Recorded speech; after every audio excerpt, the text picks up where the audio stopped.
Alam niyo kung ano yung ah, pinanggigigilan netong si Attorney Kapunan diyan sa impeachment trial? Siguro unang-una yung um, pagiging arrogante. Kitang-kita eh. Pagiging arrogante netong si Ferrer. Itong abogado na galing sa Davao, Ateneo de Davao ata ito. Ngayon, hindi ba nakakahiya sa institution na meron kayong naging produkto na ganito? Ganito, ganito ang pag-uugali, unang-una. Isa yon sa pinanggigigilan. Yung pag-uugali na akala mo, um, or nagmamarunong, na akala mo, lamang na lamang siya. Pero kung tutuusin, sa tono ng pananalita, walay. Hindi ba talaga nag-aaral itong mga abogadong ito?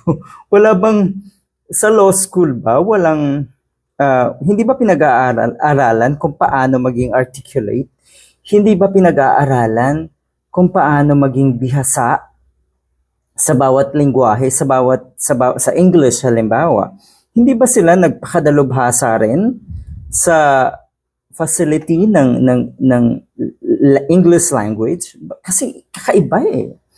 Taglish, tapos utal-utal. Maya-maya, hindi mo malaman kung nasa tama pa ba, meron pa bang sasabihin. Yung tipong nawawalan, nauubusan ng sasabihin. Hindi ba tinuturo yung pagiging proficient sa language? Ang tindi. So, yun.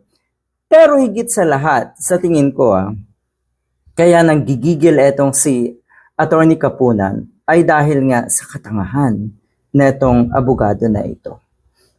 Aaminin ko totoo to hindi pa ako nakakita ng ganito ka-cheap, ka-sleazy, kababang uri ng abogado pagdating sa tono ng pananalita,